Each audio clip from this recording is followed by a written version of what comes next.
The Project Gutenberg ebook of Woman's Touch. This ebook is for the use of anyone anywhere in the United States and most other parts of the world at no cost and with almost no restrictions whatsoever. You may copy it, give it away or reuse it under the terms of the Project Gutenberg license included with this ebook or online at www.gutenberg.org. If you are not located in the United States, you will have to check the laws of the country where you are located before using this ebook.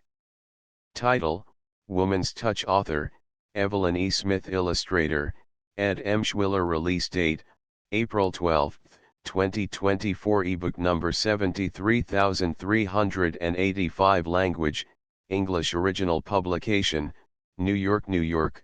Headline Publications, Inc., 1956. Credits: Greg Weeks, Mary Meehan, and the online distributed proofreading team at http://www.pgdp.net. Start of the Project Gutenberg ebook Woman's Touch. Woman's Touch by Evelyn E. Smith. Illustrated by EMSH. The orders were to leave the natives of the new planet strictly alone. But those surveyors' wives were women, and women don't obey orders or leave people alone. Transcriber's note: this text was produced from Super Science Fiction, February 1957. Extensive research did not uncover any evidence that the U.S. copyright on this publication was renewed. Now, don't get the idea that this is a universe-shaking assignment, Captain Harnack warned the four young people. The planet's of no particular importance, otherwise we would never have assigned an untried team. Yes sir, Ned McComb and Danny Field said dutifully. However, Harnack wasn't worried about them, it was the anticipatory gleam in their wives' eyes that he didn't like. Pity the men had to be allowed to take their spouses along, but the Extrasolar Survey Service would never be able to get anyone to accept a 5-year term of duty on a remote planet without that accommodation. And, of course, he thought with sour complacence, at the end of the 5 years the men would be even sorrier than he was. True, it's an Earth-type planet, but only in the sense that it has an atmosphere we can breathe. And, I repeat, he added, looking straight into Judy Field's snapping black eyes, please remember that we have no intention of colonizing Furbish. It's much too far from the other inhabited systems for such a project to be economically sound. Yes sir, Judy said meekly. We just want to set up a fueling and repair station here. And maybe look over the minerals, Jane McComb finished, to see if there's anything which could be used in running the station and / or worth transporting to other systems. Yes. Captain Harnack was gratified to see that his lectures during the voyage had not fallen upon deaf ears. On the other hand, he was not exactly pleased to have words taken out of his mouth. We would like to have the planet charted as thoroughly as possible, of course, but please do not try to go beyond the scope of your admittedly limited means. Yes sir, Ned and Dan agreed. Now comes the part about the natives, Judy said to Jane in what might have been intended as a whisper. They nodded at each other. Captain Harnack managed to keep his temper by reminding himself that he wasn't going to see the whole lot of them again for 5 years. As far as we know from Commander Furbish's preliminary survey, there are no hostile life forms on the planet. However, it might be as well to take precautions. I should think so, indeed.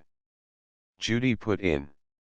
The highest life form present, in fact, the only life form on the planet outside of vegetation, does appear to be humanoid in structure, but again I cannot stress this fact too strongly. The creatures are far from being human. They are of a very low order of intelligence, probably even lower than the terrestrial great apes, since they not only have no group organization, but do not appear able to communicate with one another in any way. Fortunately, I might add, because this precludes the possibility of any accusation of the exploiting and enslaving of inferior races, with which the terrestrial government has so often been charged unjustly, of course. The 4 members of the survey team nodded solemnly, if a trifle uncomprehendingly. The creatures have shown no disposition to interfere with us, and your orders are to leave them alone. Do not, on the one hand, attempt to domesticate them, or, on the other to hunt them, for food or any other purpose. Judy and Jane gave indignant gasps. Your attitude toward the indigenous life forms is a most important factor. The captain looked fiercely at the girls. It was the women, he had found, who tended to cause most trouble in this area. The terrestrial government does not wish to assume responsibility for any local fauna. All we want of Furbish is to check it, map it, and establish one small station here. Is that clear? Yes, sir, the survey team said. Very well, then. The captain looked at the prefabricated structure of metal and plastic, tiny against the bleakness of the Furbishian landscape, and swallowed. They were brave kids to have volunteered to spend 5 of the best years of their lives on this barren little world, even if they were going to get paid a fabulous sum for so doing, and he was sorry he had ever thought harshly of any of them. I trust you'll be comfortable. Goodbye, and good luck. He shook hands all round, then blasted off in the little scout ship to join the parent vessel, which circled patiently overhead. One of the natives, plodding past with a sack half full of vegetation, looked up incuriously, then continued to gather roots. The 2 young couples stood outside their cottage, regarding the landscape.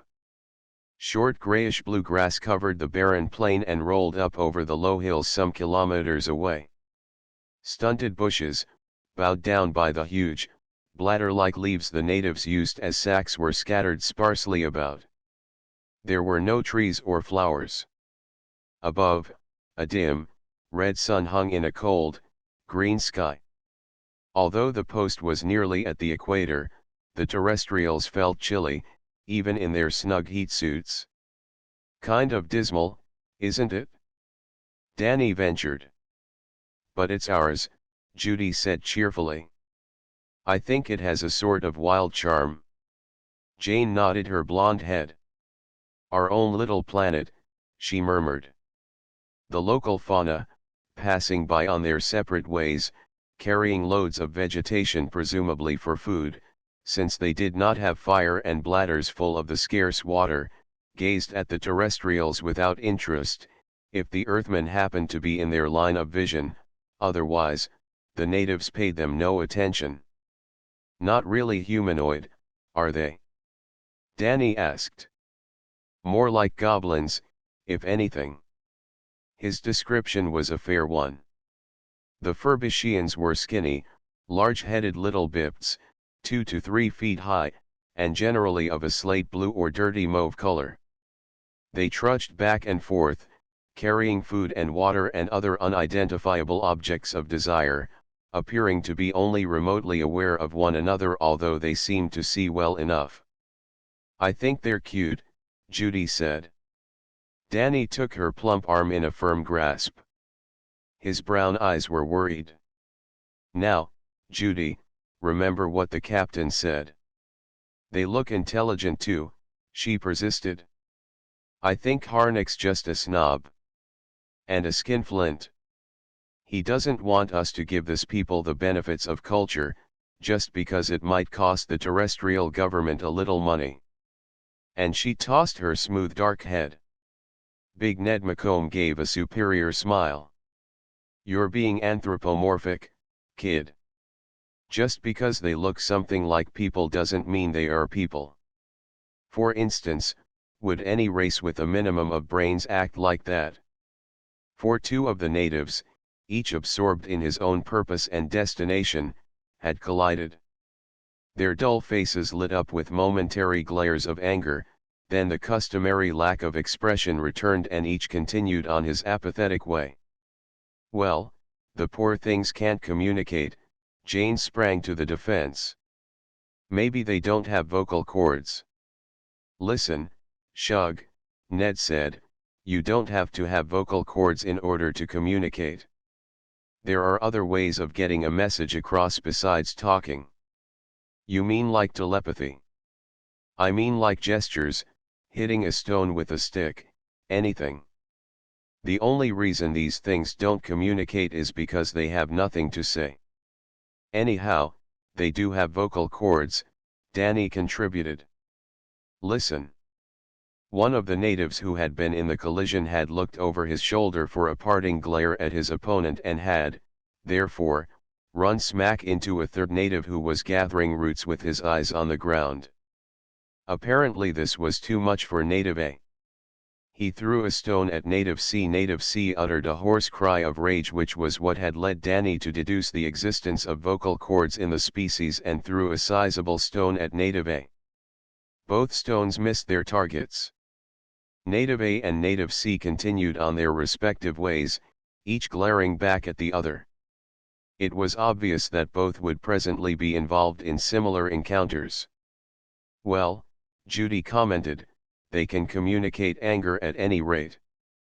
The days and weeks went on, and the charting team carried out its orders faithfully. Judy and Jane took care of the house and allied domestic problems, while Ned and Danny explored the planet in the helicopter. The whole habitable area of Furbish proved to be much the same as the part where they had landed. Further north and south, the men reported, there was ice and snow and no life, not even of a vegetable nature. But still it wouldn't be safe for the girls to go exploring, their husbands pointed out, because the surface of the planet was still unscratched. The natives, of which there didn't seem to be more than a couple of hundred all told, lived in caves in the hills. What else might be lurking in more effective concealment they could not, as yet, tell. If you ask me, Judy said, as the women watched their men depart on another reconnaissance flight, the planet is as safe as houses. The fellows are just making sure they don't have to do any of the dirty work. You may be right, Jane concurred. In fact, I'm sure you are, and I'm sick of housework. For most of the labor-saving devices that made domestic servitude a joy on Earth, according to the manufacturers, at least were impracticable on this remote planet, where power came in cans and had to be conserved. The women had been told they were to serve as integral members of the team.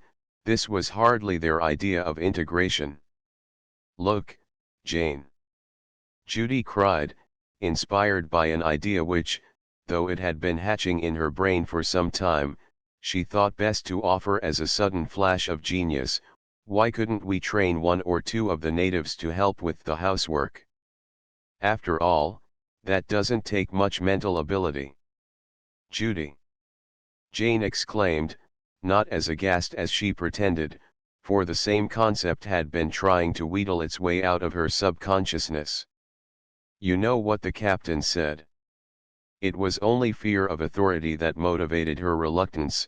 There was no question in her mind but that any creatures who looked so much like brownies must be capable of whatever brownies could do, and everyone knew that brownies were marvelous for housework. The captain must be light years away by now. And we're not going to see him for another 4 years and 8 months objective time anyhow. Judy's black eyes flashed. Why shouldn't we try to make use of the natives and, at the same time, uplift them? We pay taxes, don't we? But, he said something about exploitation. Naturally we're not going to make slaves of them. We'll pay them, oh, something. Besides, the terrestrial government has been accused of slavery. Captain Harnack said so, didn't he? And where there's smoke there must be fire. So I don't see why we should be penalized because of someone else's mistake. Jane was unable to follow this line of reasoning clearly, so she fell back on, we might get into trouble. Nonsense. The natives are obviously harmless, and we can take the portable communications unit along with us, so the boys'll never know we left the cottage. I really don't know. Oh. Nothing ventured, nothing won, Judy declared. I'm going, even if you aren't. Well, in that case, Of course I can't let you go alone. Donning their heat suits, the two girls sallied forth into the bracing air of Furbish, ready for adventure. Not that they hadn't been outside before, of course, but never with such definite intent to break regulations. It was summer and almost warm. The grass was a little bluer, the sun a little redder, the sky a little greener. Had there been birds on Furbish, they would have been singing. If the natives turn out to be intelligent enough, Judy murmured dreamily, we could really be queens and kings, of course for 5 years. Or even longer. The S couldn't make us take another post once we'd brought the native populace under control. Judy Field. Jane's blue eyes were wide with horror. Oh, well, Judy apologized, one does get carried away.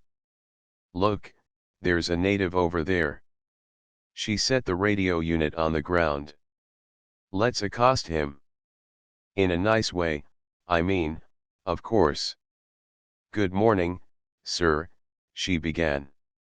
We have been looking forward to making your acquaintance. I know he can't understand the words, she explained to Jane, but it's the tone of voice that counts. The native glared at Judy out of malignant pink eyes, and attempted to duck under her right arm. She sidestepped him neatly. We are your friends. He tried to get past her on the other side. We're friends. Judy yelled, Chaz seeing left. We come in peace. The native whirled and found Jane behind him. Don't be foo-foo frightened, she quavered. We're your foo-foo-foo friends.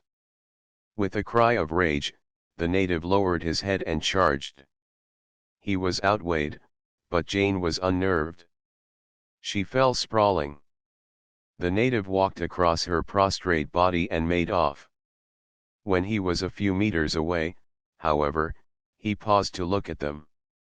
Apparently they had succeeded in arousing some interest. Copter calling cottage, the radio chose to announce at that moment. Copter calling cottage. Over to you. Help, Judy. Jane screamed. Help. I can't get up. Judy ran to tug at her prostrate comrade, but Jane, although more slender, was taller and weighed a lot in the heat suit. Moreover, she was so stiff with fright that she couldn't move. The radio continued to squawk, Copter calling cottage. Can you hear us? What's the matter? Judy straightened up and looked about her wildly. Copter calling cottage. Copter. She ran over to the radio and threw the switch. Cottage to copter, she replied, gasping for breath. Everything's just fine. Help. Judy. Jane screamed again, just before Judy switched the set over. Judy rushed back to her fallen comrade. What's the matter? Ned's voice demanded frantically. Why was Jane screaming? What's wrong? Answer me, for God's sake. Having managed to haul Jane to a sitting position, Judy wiped the hair off her own grimy forehead, and dashed back to stoop over the radio. Lunch was burning, she panted. Everything is Judy, he's throwing stones. Sure enough, the native had decided that hurling rocks at them would be interesting and appropriate. With their huge in his terms terrestrial forms, bulking even larger in the heat suits, the girls made much more satisfactory targets than the spindling members of his own species, though he did not classify other life forms according to species. There were others and then there was himself. Everything is under control, Judy finished. Nothing's the matter. Ouch. Over to you. She rubbed her plump bottom and glared at the native. Error, said the native happily. He had thrown stones before, but never had he succeeded in hitting anyone. Error.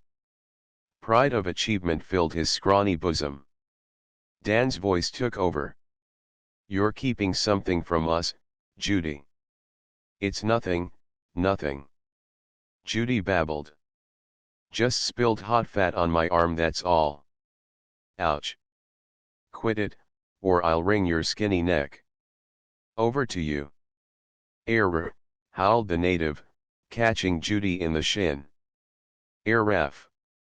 Two more natives came up separately, of course to watch.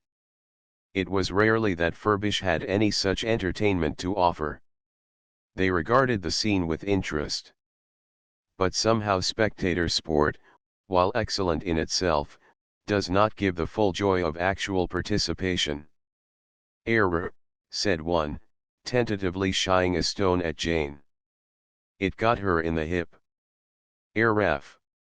Error, shrieked all three natives, joyously hurling rocks. Ref.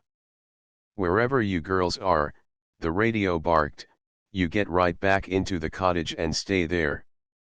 That's what we were trying to do, Judy snapped, when you oafs mixed in. Except for a few bruises, the girls were none the worse for their experience. However, the disappointed natives soon discovered that the cottage made an even better target for their rocks than the people. Since the prefabs were intended for use on a variety of planets, and hence had been built to endure storm, flood, and fire, as well as unanticipatable indigenous disasters, the mere bouncing of rocks off their metal and plastic sides could not inflict any serious damage, but the incessant thumping against the walls got on the girls' nerves, particularly as the natives' numbers, as well as their skill, seemed to be on the increase. It was a relief to hear the sound of the helicopter.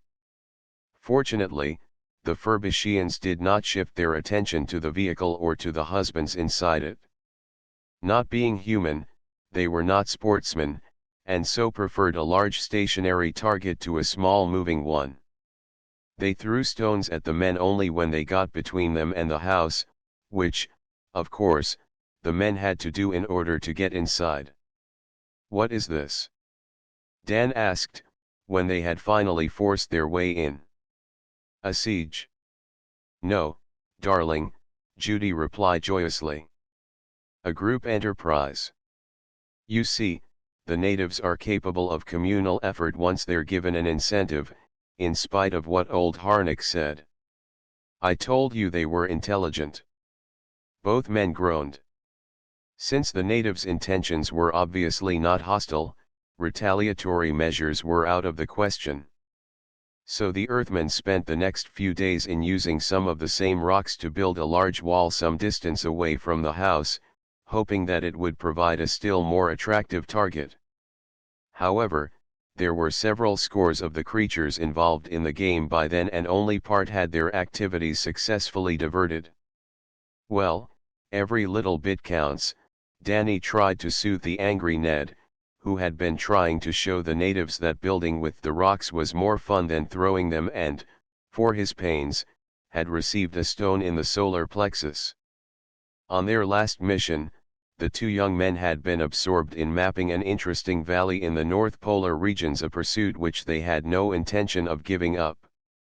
A few days after they had finished the work, therefore, they announced their intention of taking the helicopter out again. "And, remember, girls," Ned adjured them, "don't go out of the house at all until we come back." "We need fresh air," Jane said.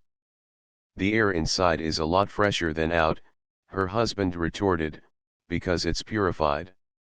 So, mind you, don't set foot out of the door until we return."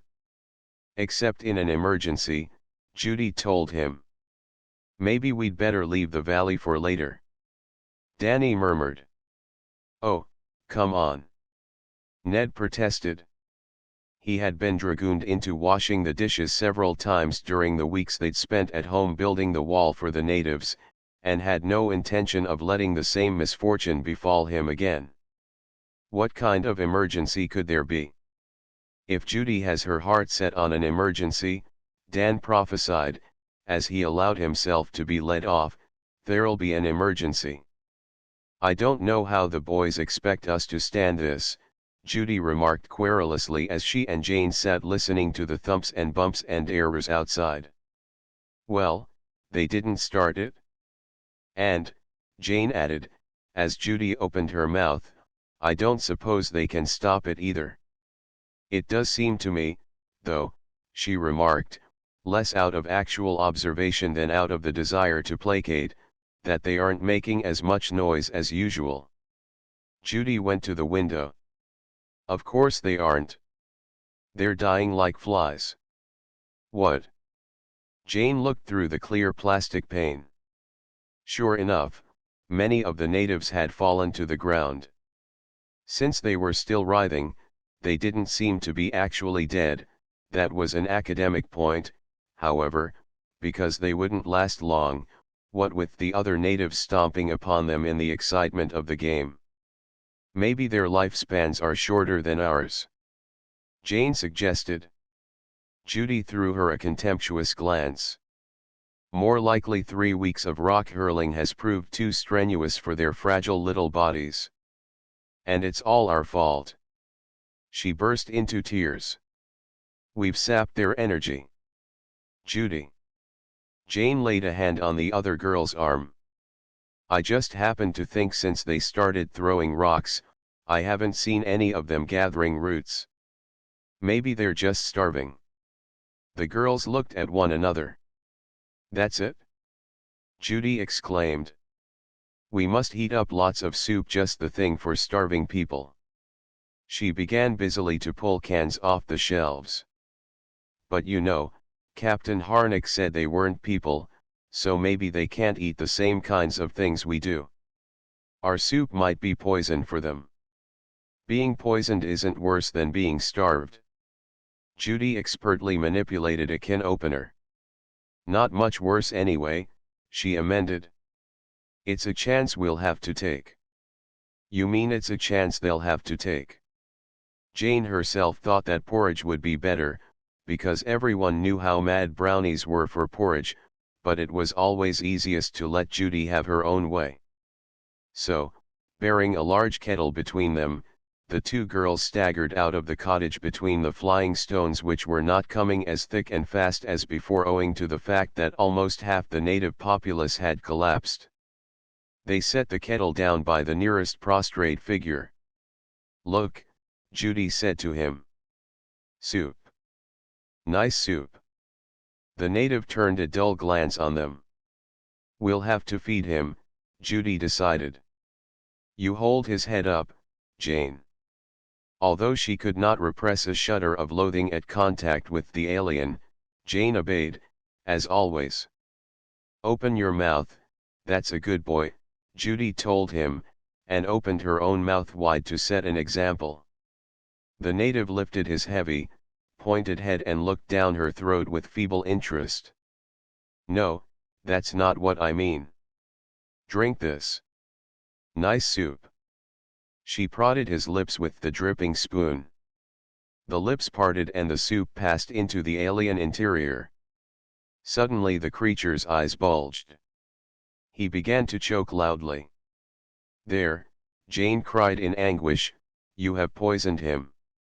Or maybe he doesn't eat with his mouth, like us, Judy speculated. I never thought of that. Perhaps I poured soup down the equivalent of his ear. But, once the convulsion was over, the native opened his mouth for more. Despite Jane's cry of protest, Judy poked in another spoonful. Soup, she said. Nice soup. A faint, strange, utterly foreign expression contorted the native's dusty, violent face. He was smiling. Raf, he said. That's what they yell when they score a hit with the rocks. Jane exclaimed excitedly. He likes it?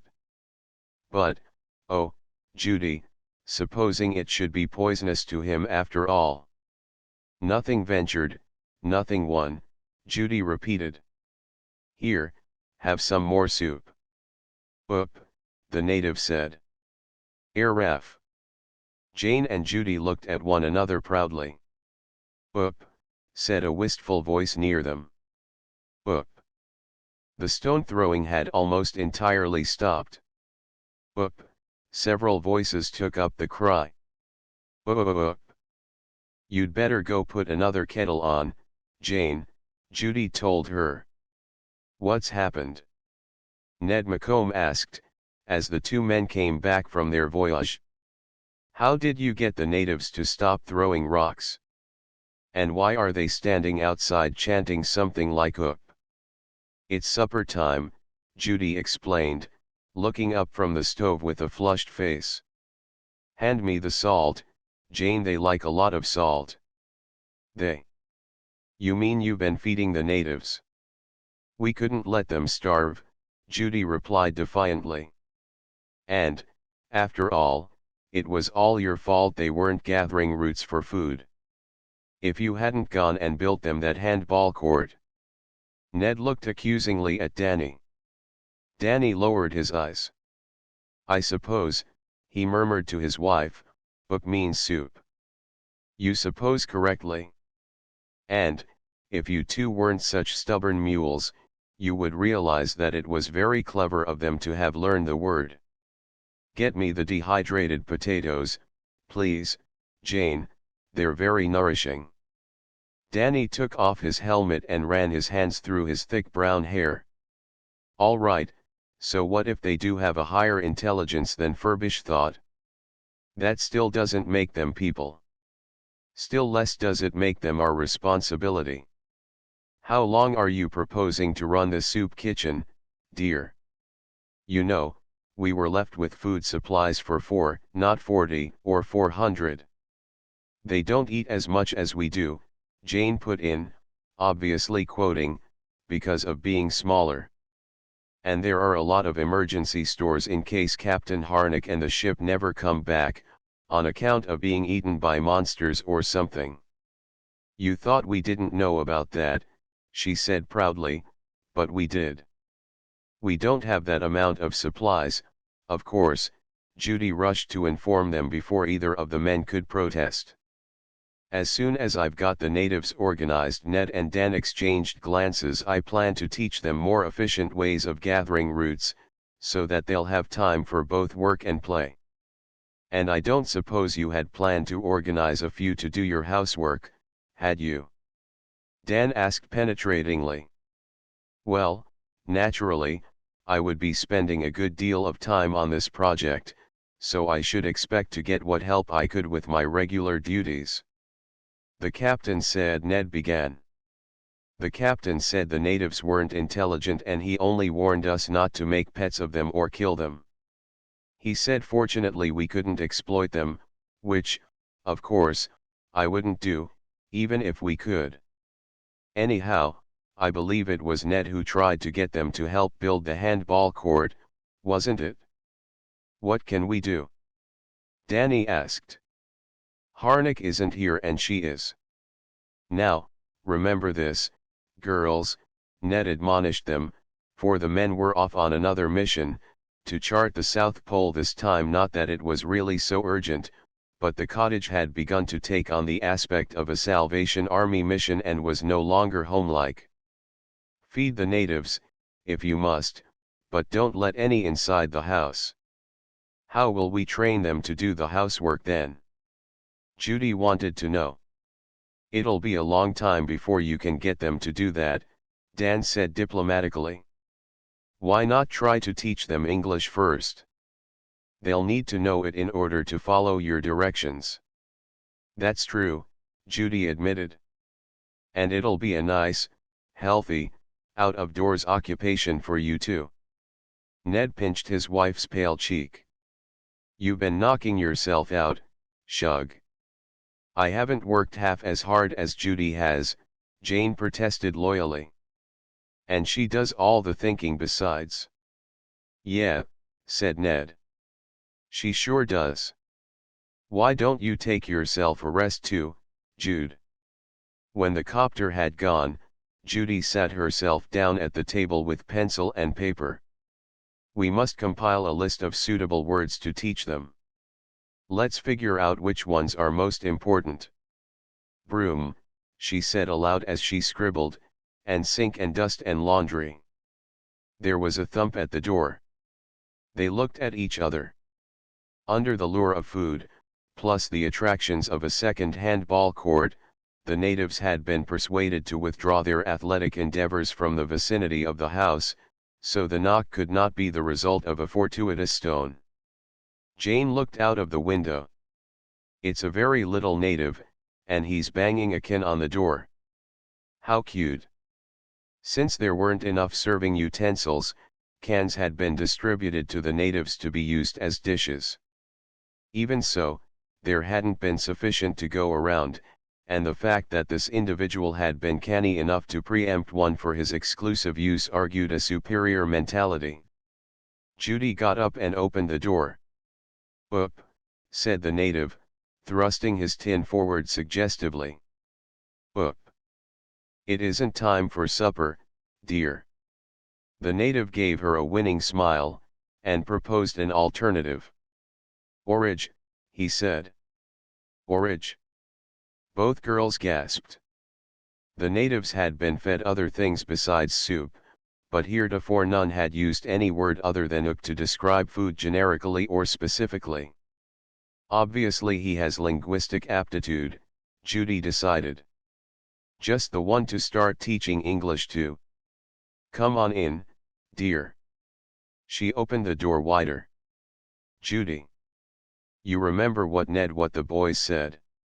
"Oh, them.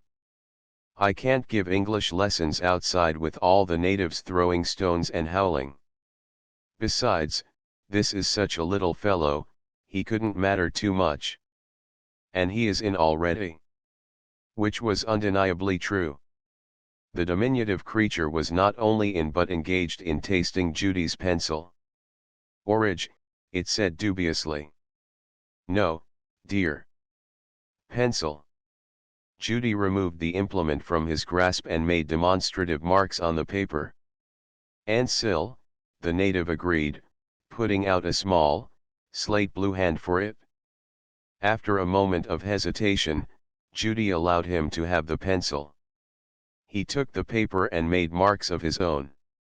"OOD," he said proudly, handing the paper back to her. His satisfaction was entirely justified, for on the paper there was a primitive but very lifelike drawing of Judy herself. "It isn't really so surprising," she said stoutly. "After all, they do live in caves. And why are you wrinkling up your nose like that, Jane?"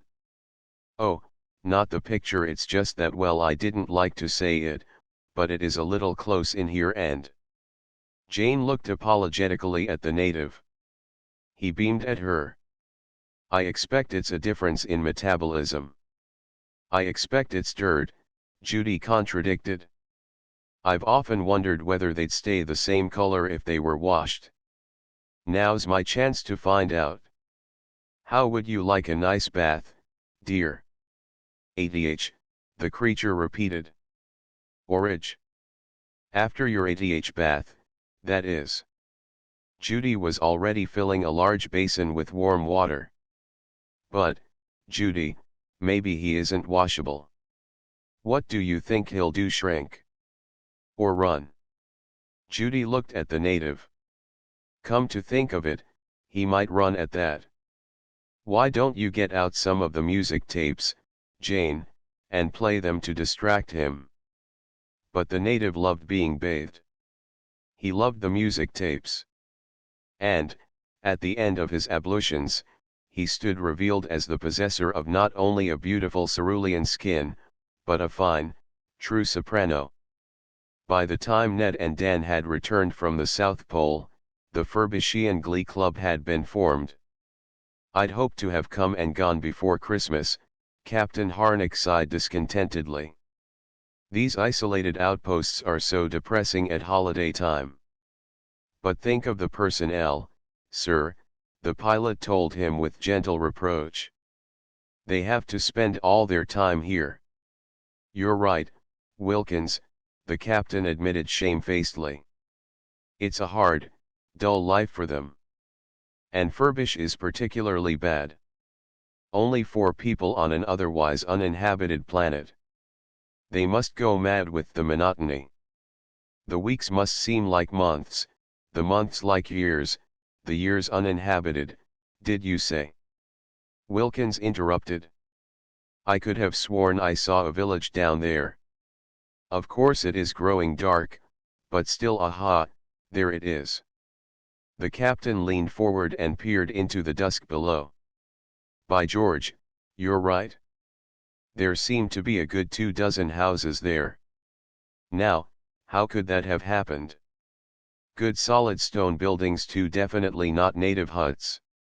Of course the survey team was composed of both males and females, the captain muttered, but, no, reproduction alone couldn't account for this, not in 5 years, even if you do allow for the mysterious influence of cosmic rays.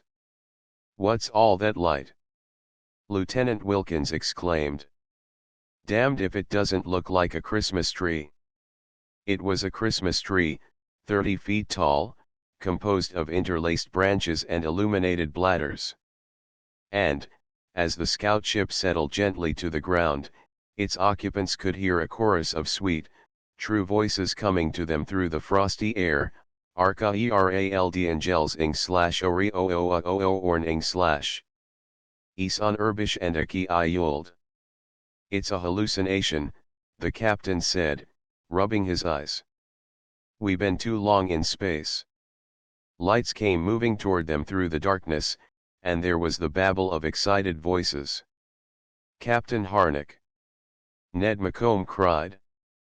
We thought you were never coming. All 4 members of the survey team crowded around the scout ship, shaking hands and talking at once. They looked fit, the captain noticed, although thin and strangely pale in the torchlight. We have so much to tell you. Judy cried.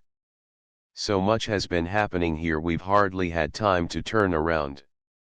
I never knew 5 years could pass so rapidly. Harnick and Wilkins looked at one another. They climbed out of the ship, and saw the choristers, a dozen small creatures in soft, lovely hues of blue and violet, standing in a semicircle nearby, regarding the newcomers without fear, as they continued to pipe lustily, Ilent ait, Oli ait / All is alm, all is ait. You were entirely wrong about the natives, you know. Judy linked her arm through the captain's as she drew him through the cottage. They're not only remarkably intelligent, but talented. Don't they sing beautifully? And you should see the murals they've done. The natives. Suspicion became certainty. Then this, the captain thundered, pointing to the neat rows of stone houses, is their work. You've enslaved them. But you said there was no intelligent life on this planet, sir, Wilkins protested, bewildered. The captain shrugged. The fauna didn't seem to be intelligent, but the preliminary survey was sketchy. We may have been mistaken. We didn't even think they could communicate with one another. They couldn't, Judy told him. It simply had never occurred to them to communicate, because they hadn't anything to say at that time. But we gave them something to say, Jane added happily. And something to do, also, the captain grunted. You've exploited the poor beasts. Making them build houses, and don't misunderstand, Captain, Dan said, with a peculiar smile. The natives aren't exploited. They love what they're doing, and what's being done for them. And besides, Ned contributed, it was we who built the houses for them. Shame they should have to live in caves like animals. There aren't nearly enough buildings yet, but, after all, there were only 4 of us. I think we did pretty well, considering. And it's been so rewarding, too. Jane flung open the door of the prefab, as she spoke. It was, Harnick noticed, by far the least imposing edifice in the community. You must listen to some of the music they've composed. Lucky thing we brought a recorder with us, you'll undoubtedly want to take some of the tapes back with you. El Camoo Urbish, Entelman, they were greeted by a bright blue native, who was lolling in the best chair and showed no signs of rising. "Oody, it, or he, complained, it's OOOT in air. I've shown you how to work the thermostat, dear," Judy said gently, as she adjusted the device. "They don't seem to have any aptitude for mechanical things," she explained, as she removed her heatsuit, "but they're so marvelous in the arts you couldn't really ask for more." "I'm afraid, sir," Wilkins whispered, "that the terrestrial government has another colony on its hands." The captain nodded gloomily. They removed their heat suits. The temperature of the room was much too low for terrestrial comfort.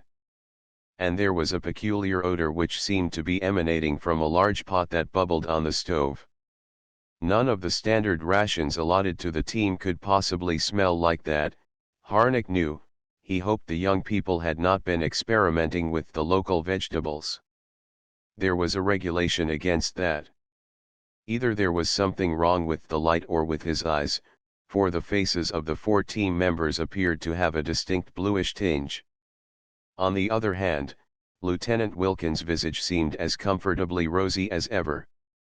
"You won't recognize the place, sir," Ned declared enthusiastically, as he took their suits. "We've built them tennis courts and a swimming pool, they're as apt at sport as art." "Only thing they don't seem to take to," Danny Field murmured, "is work." The other 3 glared.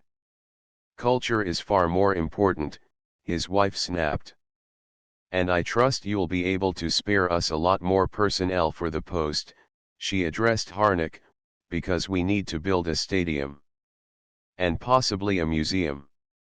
And a school, of course." "You don't want to go back then?" Wilkins asked curiously. All 4 shook their heads. "We have a mission here now," Judy said.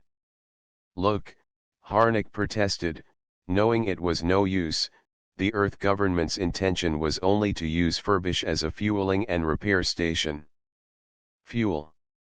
Judy snorted. "I don't know whether it would even be right to let the government ships land here. Those coarse, uncultured crews might contaminate our natives, they're so impressionable, you know." "But isn't it wonderful," Jane, the peacemaker, put in, "how they've thrived on terrestrial food? I think that must have a lot to do with the remarkable way they've developed." Harnick's anger was lost in shock. "You mean you've been giving them your rations? But surely there wasn't that much food, even with the emergency stores." "Well," said Judy, "they don't eat as much as we do, of course. And you'd be surprised how tasty the native roots are. We've grown quite fond of them. In fact, I doubt whether we'd be able to stomach terrestrial food by now." The odor from the pot grew stronger and even less appetizing. There was nothing wrong with either the light, Harnick realized, or his eyes. The faces of the 4 members of the survey team were really quite blue. The end. End of the Project Gutenberg ebook. Woman's Touch updated editions will replace the previous one. The old editions will be renamed. Creating the works from print editions not protected by U.S. copyright law means that no one owns a United States copyright in these works, so the Foundation, and you, can copy and distribute it in the United States without permission and without paying copyright royalties. Special rules, set forth in the general terms of use part of this license, apply to copying and distributing Project Gutenberg trademark electronic works to protect the Project Gutenberg trademark concept and trademark. Project Gutenberg is a registered trademark, and may not be used if you charge for an ebook, except by following the terms of the trademark license, including paying royalties for use of the Project Gutenberg trademark. If you do not charge anything for copies of this ebook, complying with the trademark license is very easy. You may use this ebook for nearly any purpose, such as creation of derivative works, reports, performances, and research. Project Gutenberg ebooks may be modified and printed and given away. You may do practically anything in the United States with ebooks not protected by U.S. copyright law. Redistribution is subject to the trademark license, especially commercial redistribution. Start, full license. The full Project Gutenberg license. Please read this before you distribute or use this work to protect the Project Gutenberg trademark mission of promoting the free distribution of electronic works. By using or distributing this work, or any other work associated in any way with the phrase Project Gutenberg, you agree to comply with all the terms of the full Project Gutenberg trademark license available with this file or online at www.gutenberg.org/license. Section 1. General Terms of Use and Redistributing Project Gutenberg Trademark Electronic Works 1.a. By reading or using any part of this Project Gutenberg trademark electronic work, you indicate that you have read, understand, agree to and accept all the terms of this license and intellectual property, trademark/copyright, agreement. If you do not agree to abide by all the terms of this agreement, you must cease using and return or destroy all copies of Project Gutenberg trademark electronic works in your possession. If you paid a fee for obtaining a copy of or access to a Project Gutenberg trademark electronic work and you do not agree to be bound by the terms of this agreement, you may obtain a refund from the person or entity to whom you paid the fee as set forth in paragraph 1.e.8. 1.b. Project Gutenberg is a registered trademark. It may only be used on or associated in any way with an electronic work by people who agree to be bound by the terms of this agreement. There are a few things that you can do with most Project Gutenberg trademark electronic works even without complying with the full terms of this agreement. See paragraph 1.c below. There are a lot of things you can do with Project Gutenberg trademark electronic works if you follow the terms of this agreement and help preserve free future access to Project Gutenberg trademark electronic works. See paragraph 1.e below. 1.c. The Project Gutenberg Literary Archive Foundation, the Foundation or PGLOF, owns a compilation copyright in the collection of Project Gutenberg trademark electronic works. Nearly all the individual works in the collection are in the public domain in the United States. If an individual work is unprotected by copyright law in the United States and you are located in the United States, we do not claim a right to prevent you from copying, distributing, performing, displaying, or creating derivative works based on the work as long as all references to Project Gutenberg are removed. Of course, we hope that you will support the Project Gutenberg trademark mission of promoting free access to electronic works by freely sharing Project Gutenberg trademark works in compliance with the terms of this agreement for keeping the Project Gutenberg trademark name associated with the work. You can easily comply with the terms of this agreement by keeping this work in the same format with its attached full Project Gutenberg trademark license when you share it without charge with others. 1.d. The copyright laws of the place where you are located also govern what you can do with this work. Copyright laws in most countries are in a constant state of change. If you are outside the United States, check the laws of your country in addition to the terms of this agreement before downloading, copying, displaying, performing, distributing or creating derivative works based on this work or any other Project Gutenberg trademark work. The Foundation makes no representations concerning the copyright status of any work in any country other than the United States. 1.e. Unless you have removed all references to Project Gutenberg, 1.e.1. The following sentence, with active links to, or other immediate access to, the full Project Gutenberg trademark license must appear prominently whenever any copy of a Project Gutenberg trademark work, any work on which the phrase Project Gutenberg appears, or with which the phrase Project Gutenberg is associated, is accessed, displayed, performed, viewed, copied or distributed, This ebook is for the use of anyone anywhere in the United States and most other parts of the world at no cost and with almost no restrictions whatsoever.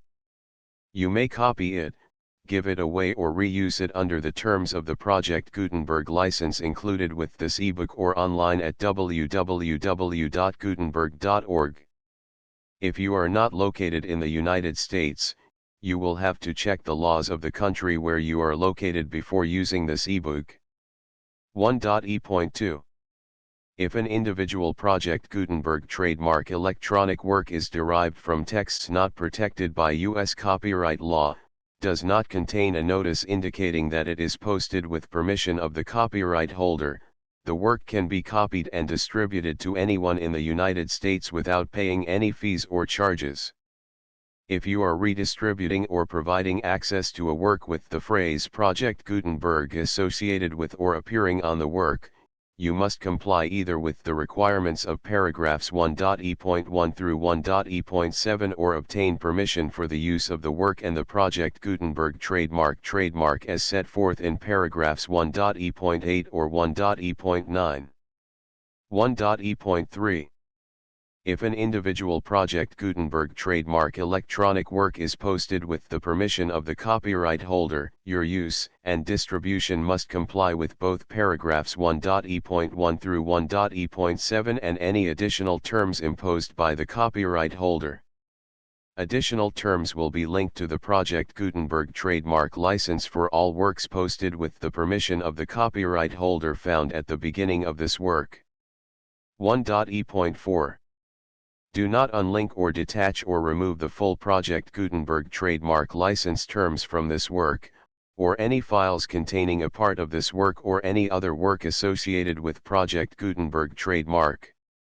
1.e.5 Do not copy, display, perform, distribute or redistribute this electronic work, or any part of this electronic work, without prominently displaying the sentence set forth in paragraph 1.e.1 with active links or immediate access to the full terms of the Project Gutenberg trademark license. 1.e.6 You may convert to and distribute this work in any binary, compressed, marked up, non-proprietary or proprietary form, including any word processing or hypertext form.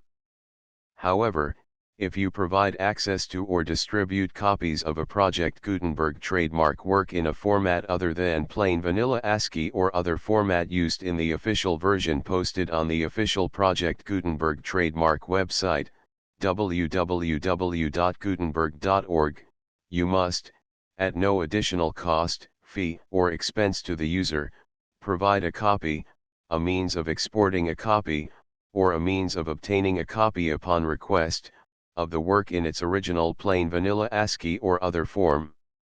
Any alternate format must include the full Project Gutenberg trademark license as specified in paragraph 1.e.1. 1.e.7 Do not charge a fee for access to, viewing, displaying, performing, copying or distributing any Project Gutenberg trademark works unless you comply with paragraph 1.e.8 or 1.e.9.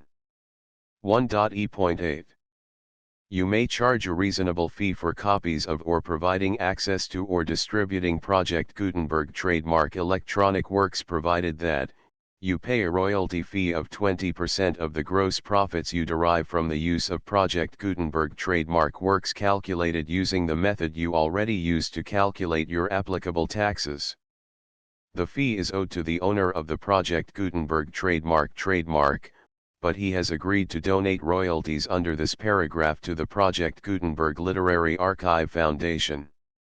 Royalty payments must be paid within 60 days following each date on which you prepare, or are legally required to prepare, your periodic tax returns.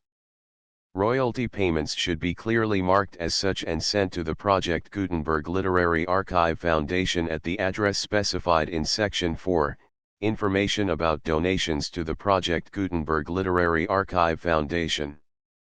You provide a full refund of any money paid by a user who notifies you in writing, or by email, within 30 days of receipt that he does not agree to the terms of the full Project Gutenberg trademark license.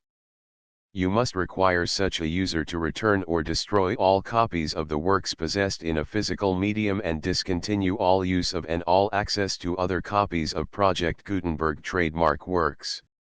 You provide, in accordance with paragraph 1.f.3, a full refund of any money paid for a work or a replacement copy, if a defect in the electronic work is discovered and reported to you within 90 days of receipt of the work.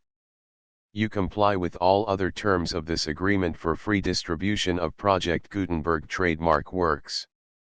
1.e.9. If you wish to charge a fee or distribute a Project Gutenberg trademark electronic work or group of works on different terms than are set forth in this agreement, you must obtain permission in writing from the Project Gutenberg Literary Archive Foundation, the manager of the Project Gutenberg trademark. Contact the Foundation as set forth in Section 3 below. 1.f1.f.1. Project Gutenberg volunteers and employees expend considerable effort to identify, do copyright research on, transcribe and proofread works not protected by U.S. copyright law in creating the Project Gutenberg trademark collection. Despite these efforts, Project Gutenberg trademark electronic works, and the medium on which they may be stored, may contain defects, such as, but not limited to, incomplete, inaccurate or corrupt data, transcription errors, a copyright or other intellectual property infringement, a defective or damaged disk or other medium, a computer virus, or computer codes that damage or cannot be read by your equipment. 1.f.2. Limited warranty, disclaimer of damages, except for the right of replacement or refund described in paragraph 1.f.3, the Project Gutenberg Literary Archive Foundation, the owner of the Project Gutenberg trademark, and any other party distributing a Project Gutenberg trademark electronic work under this agreement, disclaim all liability to you for damages, costs, and expenses, including legal fees. You agree that you have no remedies for negligence, strict liability, breach of warranty or breach of contract except those provided in paragraph 1.f.3. You agree that the Foundation, the trademark owner, and any distributor under this agreement will not be liable to you for actual, direct, indirect, consequential, punitive, or incidental damages even if you give notice of the possibility of such damage. 1.f.3. Limited right of replacement or refund. If you discover a defect in this electronic work within 90 days of receiving it, you can receive a refund of the money, if any, you paid for it by sending a written explanation to the person you received the work from. If you received the work on a physical medium, you must return the medium with your written explanation. The person or entity that provided you with the defective work may elect to provide a replacement copy in lieu of a refund. If you received the work electronically, the person or entity providing it to you may choose to give you a second opportunity to receive the work electronically in lieu of a refund. If the second copy is also defective, you may demand a refund in writing without further opportunities to fix the problem. 1.f.4. Except for the limited right of replacement or refund set forth in paragraph 1.f.3, this work is provided to you as is, with no other warranties of any kind, express or implied, including but not limited to warranties of merchantability or fitness for any purpose. 1.f.5. Some states do not allow disclaimers of certain implied warranties or the exclusion or limitation of certain types of damages. If any disclaimer or limitation set forth in this agreement violates the law of the state applicable to this agreement, the agreement shall be interpreted to make the maximum disclaimer or limitation permitted by the applicable state law. The invalidity or unenforceability of any provision of this agreement shall not void the remaining provisions. 1.f.6. Indemnity. You agree to indemnify and hold the Foundation, the trademark owner, any agent or employee of the foundation, anyone providing copies of Project Gutenberg trademark electronic works in accordance with this agreement, and any volunteers associated with the production, promotion, and distribution of Project Gutenberg trademark electronic works, harmless from all liability, costs, and expenses, including legal fees, that arise directly or indirectly from any of the following which you do or cause to occur. A. Distribution of this or any Project Gutenberg trademark work. B. Alteration, modification, or additions or deletions to any Project Gutenberg trademark work, and C. Any defect you cause. Section 2. Information about the mission of Project Gutenberg trademark. Project Gutenberg trademark is synonymous with the free distribution of electronic works in formats readable by the widest variety of computers, including obsolete, old, middle-aged, and new computers. It exists because of the efforts of hundreds of volunteers and donations from people in all walks of life. Volunteers and financial support to provide volunteers with the assistance they need are critical to reaching Project Gutenberg trademark's goals and ensuring that the Project Gutenberg trademark collection will remain freely available for generations to come.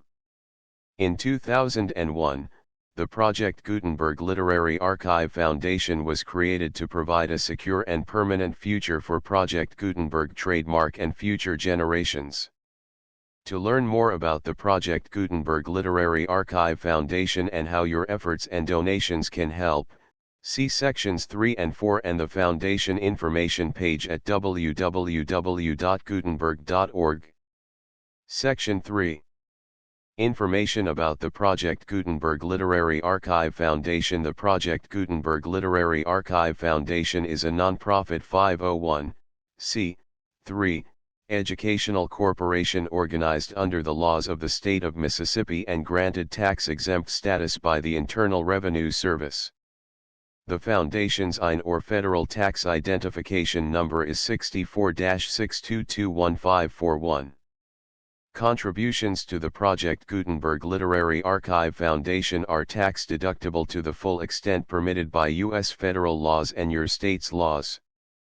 The Foundation's business office is located at 809 North 1500 West, Salt Lake City, Utah 841-16801-596-1887. Email contact links and up-to-date contact information can be found at the Foundation's website and official page at www.gutenberg.org/contact. Section 4. Information about donations to the Project Gutenberg Literary Archive Foundation. Project Gutenberg trademark depends upon and cannot survive without widespread public support and donations to carry out its mission of increasing the number of public domain and licensed works that can be freely distributed in machine-readable form accessible by the widest array of equipment, including outdated equipment. Many small donations, $1 to $5,000, are particularly important to maintaining tax-exempt status with the IRS. The Foundation is committed to complying with the laws regulating charities and charitable donations in all 50 states of the United States. Compliance requirements are not uniform and it takes a considerable effort, much paperwork, and many fees to meet and keep up with these requirements. We do not solicit donations in locations where we have not received written confirmation of compliance. To send donations or determine the status of compliance for any particular state, visit www.gutenberg.org/donate. While we cannot and do not solicit contributions from states where we have not met the solicitation requirements, we know of no prohibition against accepting unsolicited donations from donors in such states who approach us with offers to donate. International donations are gratefully accepted, but we cannot make any statements concerning tax treatment of donations received from outside the United States. U.S. laws alone swamp our small staff. Please check the Project Gutenberg web pages for current donation methods and addresses. Donations are accepted in a number of other ways, including checks, online payments, and credit card donations. To donate, please visit www.gutenberg.org/donate. Section 5. General information about Project Gutenberg Trademark Electronic Works. Professor Michael S. Hart was the originator of the Project Gutenberg trademark concept of a library of electronic works that could be freely shared with anyone. For 40 years, he produced and distributed Project Gutenberg trademark ebooks with only a loose network of volunteer support. Project Gutenberg trademark ebooks are often created from several printed editions, all of which are confirmed as not protected by copyright in the US unless a copyright notice is included. Thus, we do not necessarily keep ebooks in compliance with any particular paper edition. Most people start at our website, which has the main PG search facility, www.gutenberg.org. This website includes information about Project Gutenberg trademark, including how to make donations to the Project Gutenberg Literary Archive Foundation, how to help produce our new ebooks, and how to subscribe to our email newsletter to hear about new ebooks. Woman's Touch, the full Project Gutenberg license.